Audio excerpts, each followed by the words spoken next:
Selamat pagi Bu. Perkenalkan, saya adalah dokter ini yang akan melakukan pemeriksaan pada anak Ibu. Sebelumnya saya tanya-tanya beberapa hal dulu Ibu. Nama adiknya siapa Ibu? Anissa dok. Oh Anissa. Anissa berapa tanggal lahirnya Ibu? Tanggal 1 Juni dok 2020. 1 Juni 2020. Berarti umurnya 3 bulan sekarang Bu ya? Iya betul dok. Alamatnya di mana Bu? Di Sukajadi dok. Sukajadi. Baik Bu, nanti saya akan melakukan pengukuran pada adik Anissa. Nanti saya akan melakukan penimbangan berat badan dan pengukuran panjang badan. Apakah sudah dipahami Bu? Iya dok. Apakah setuju dalam pengukuran ini? Mana dok setuju. Ibu, nanti untuk mengukur berat badan anaknya, saya minta dibuka dulu pakai tangannya Ibu ya. Sementara saya buka aja.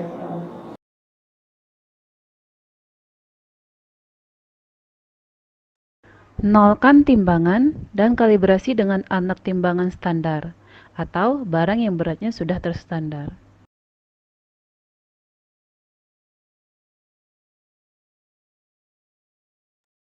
Tempatkan bayi di tengah timbangan dan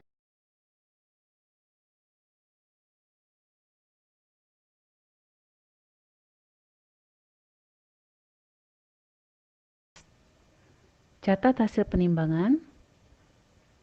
Kemudian lakukan penimbangan ulang. Lakukan penimbangan ketiga jika perbedaan dua penimbangan lebih dari 100 gram. Ambil rata-rata dua pengukuran yang terdekat.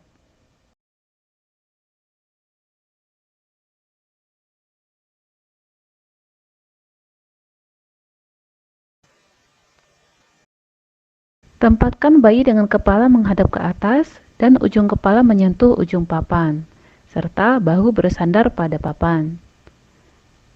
Posisikan badan bayi sejajar dengan sumbu panjang alat ukur. Lakukan traksi kepala dengan lembut sehingga kepala pada posisi Frankfurt plane dan dagu tidak menempel ke dada atau terlalu jauh ke atas. Minta ibu atau asisten memegang kepala bayi. Satu tangan pemeriksa ditempatkan pada lutut agar kaki bayi tetap lurus. Luruskan telapak kaki bayi dengan mengusap bagian dalam telapak dengan ujung kuku. Kemudian, tarik footboard sampai menyentuh telapak kaki bayi. Kemudian, catat hasil pengukuran. Lakukan reposisi ulang dan catat hasil pengukuran kedua. Lakukan pengukuran ketiga jika hasil dua pengukuran lebih dari 5 mm. Ambil rata-rata dua hasil pengukuran yang terdekat. Lakukan plot pada grafik pertumbuhan yang sesuai dari segi jenis grafik, jenis kelamin, dan usia. Jenis grafik ada grafik berat badan dan grafik tinggi atau panjang badan. Untuk jenis kelamin pada perempuan berwarna pink dan pada laki-laki berwarna biru.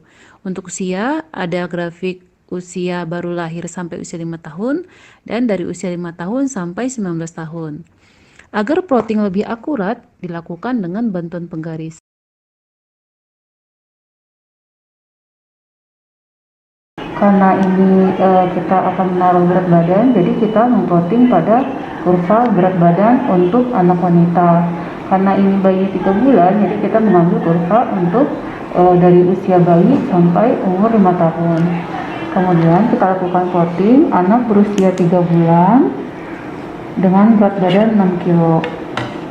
3 bulan di sini, berat badan 6 kilo. Kita dapatkan titiknya berada di sini. Kemudian untuk tinggi badan, kita masukkan ke kurva untuk tinggi badan pada anak wanita usia bayi sampai usia 5 tahun. Bayinya berumur 3 bulan dengan panjang 60 cm.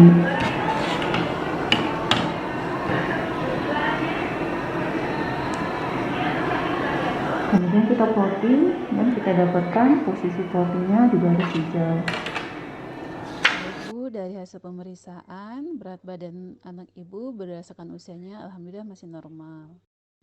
Untuk panjang badan anak ibu berdasarkan usianya alhamdulillah masih dalam batas normal.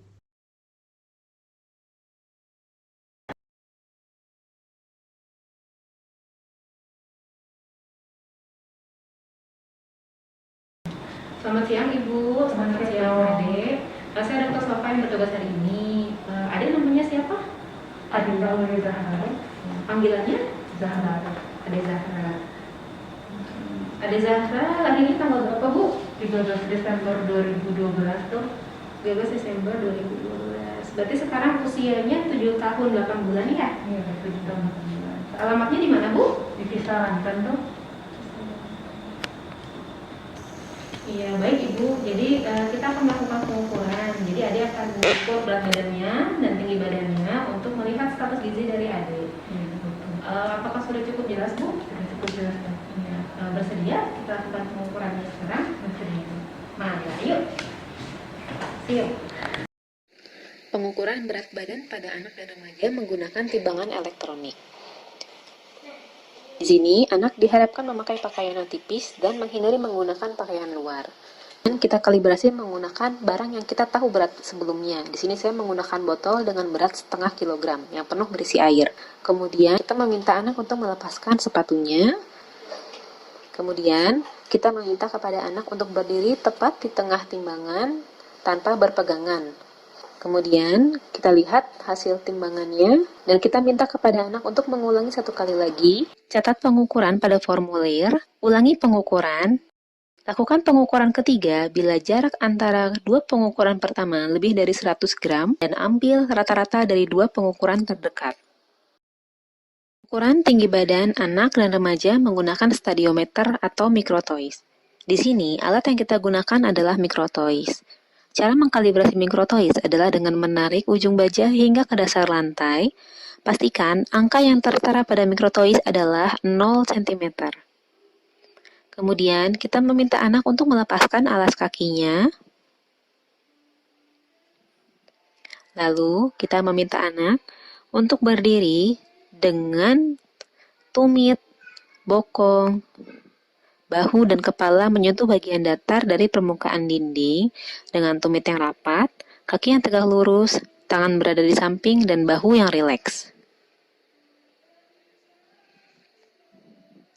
Posisi kepala berada pada Frankfurt plane, di mana bagian bawah ujung mata sejajar dengan lubang telinga. Kita meminta anak untuk menarik nafas yang dalam dan bagian besi hingga menyentuh ujung kepala. Mata pemeriksa sejajar dengan skala yang akan dibaca. Diulangi 1 kali lagi pemeriksaannya. Kemudian kita catat pada growth chart yang sesuai. Catat pengukuran pada formulir yang tersedia. Ulangi pengukuran. Lakukan pengukuran ketiga bila jarak antara 2 pengukuran pertama lebih dari 5 mm. Ambil rata-rata dari 2 pengukuran dengan nilai terdekat. Pengukuran tinggi duduk. Pertama, kita pastikan bahwa tinggi dari kursi adalah 60 cm.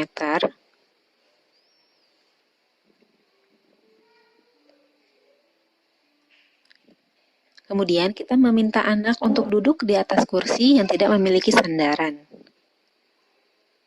Meminta anak untuk menyandarkan kepala, punggung, dan bokong pada dinding, dan kepala berada pada posisi Frankfurt plane. Kita meminta anak untuk menarik napas dalam,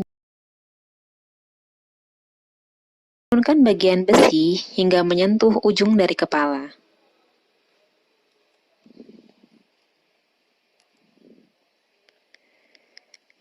Catat pengukuran pada form.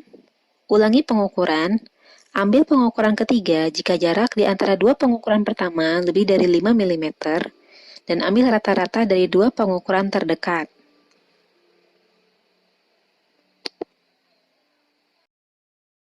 Upper to lower segment ratio, kita masukkan juga berdasarkan usianya, 7 tahun 8 bulan. Ini adalah 6 sampai 8 tahun, kita masukkan di sini. Kemudian kita coba hitung terlebih dahulu. Upper body segment didapatkan dari tinggi duduk yang tadi kita hitung 122 cm, kemudian dikurang dengan tinggi kursi sehingga kita mendapatkan hasil yaitu 62 cm. Untuk lower body segment merupakan tinggi badan anak dikurang upper body segment yaitu menjadi 58 cm. Nah, rasionya adalah 62 dibagi dengan 58 yaitu 1,07. Kemudian kita masukkan 1,07 berada di sini. Ya, ini adalah titik upper to lower segmentasi.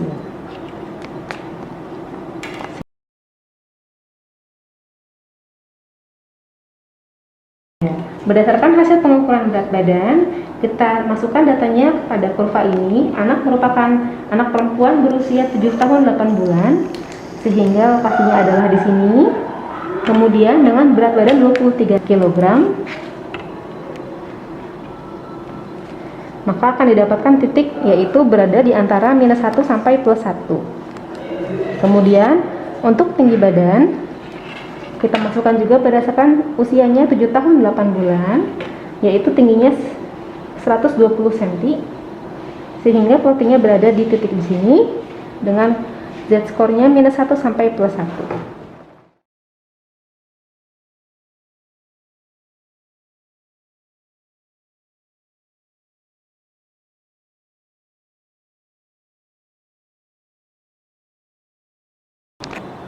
Ya, baik Ibu, jadi tadi setelah dilakukan pengukuran, untuk tinggi badan adik itu berada pada status gizi yang normal ya Bu, karena masih berada di antara garis kuning, di antara garis kuning ini.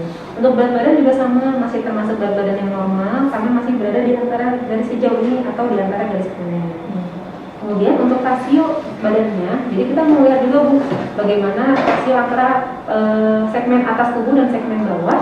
Itu aja juga sama, ternyata sangat dekat dengan standarnya. Jadi alhamdulillah untuk status gizi adik saat ini baik. Ya. Alhamdulillah.